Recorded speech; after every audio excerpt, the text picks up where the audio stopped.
Hello, it's Bailey and welcome back to my channel.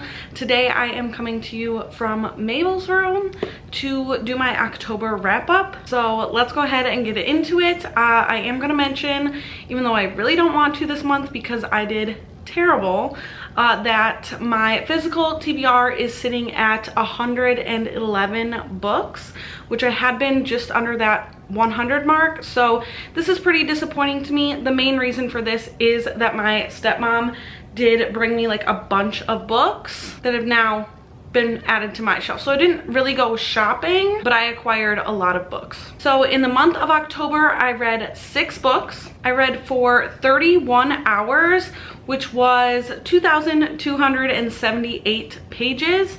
And my average reading speed, according to Bookly, was 73.5 pages an hour. I have 2 5-star books, 2 4-star books, and 2 3-star books. So overall, my ratings were very good. And I actually own all of these books, 5 of which I owned previously and 1 that I bought and then read this month. It was 5 adult and 1 YA. And I did read from 17% POC authors, which is below where I'd like to be. I like to sit at least 30%.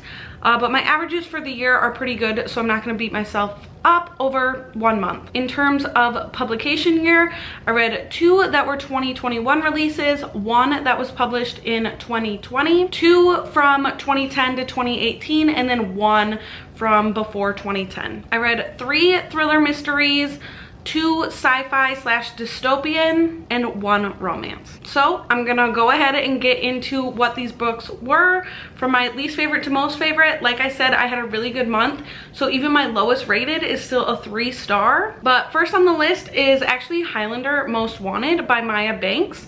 The first book in this series is like one of my favorites of all time. The first is Never Seduce a Scot. This one to me just struggled with not really pacing, just pacing. There was way too much to me of the conflict between the clans and the families here. Like, we were 100 pages in and the romance hadn't started. We were just talking about family conflicts. And then there was a trope in the end that I just really don't enjoy. But other than that, I love the writing style. I did end up thinking the couple was really great together, but just average 3 stars. I'm losing sun quickly, so my apologies. Then also at 3 stars, I had Winter Counts by David Heska Wambley Whedon. And this one for me missed in the mystery department, but the like backstory really worked. This is a mystery set on a reservation, and our main character is basically trying to get to the bottom of how drugs are ending up on the reservation. And somehow his nephew is involved, and like his nephew ends up entangled in this whole thing, and so he's trying to investigate it, but he wants to keep his nephew out of like getting the answers he needs as much as possible. So I didn't really like the mystery, but I liked the setting, I guess. Then at 4 stars, I have The Death of Mrs. Westaway by Ruth Ware.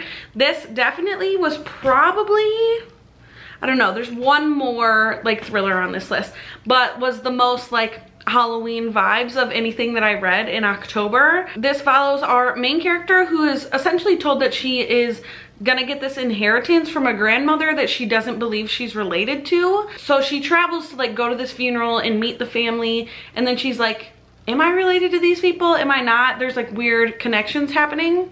But also she, for a living, deals tarot cards on a pier. So the tarot aspect was also really interesting. And like I said, very good October vibes. And I would say this is higher on my list of Ruth Ware books. Then this is probably like the highest a 4-star can be without being a 5-star.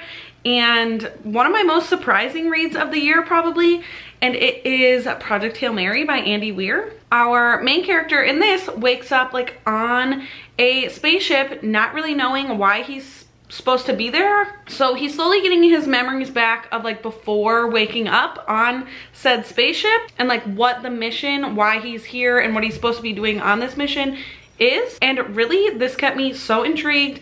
Made me love science. Apparently I do love space. Didn't think I did.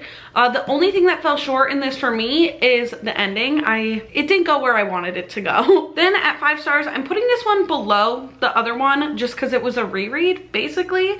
But I reread The Hunger Games on Halloween, like on the last day of the month. I read this whole book and this just like is 5 stars for me. This is honestly iconic. I think that as a dystopian lover, I love dystopian so much that this really does stand out to me, and I'm excited to reread the rest of the series. And then my top book of the month was The Night She Disappeared by Lisa Jewell.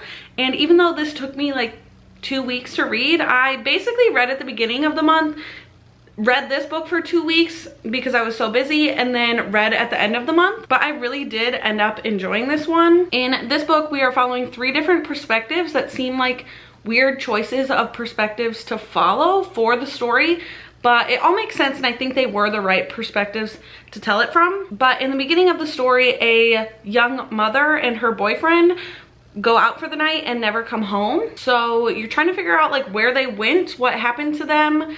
And so we follow the perspective of the mom of the daughter, and then we're following a like teacher's girlfriend question mark who writes mystery novels, and then we're following like somebody who was kind of a friend of the girl who went missing as well. That was really bad explanation. This is harder to describe than I thought, but I do think that this was definitely my favorite Lisa Jewell so far, and just a really, really good thriller. I'm very happy to have a 5-star thriller in the month of October. I feel like I have not done a good job describing those books, but that is how my month went in terms of stats and enjoyment ratings. And like I said, the sun is leaving me, so I need to be done, and my dog and husband are being loud. So thank you so much for spending some time with me today. I am looking forward to November, so I hope you'll stick around, and I will see you again very soon. Bye.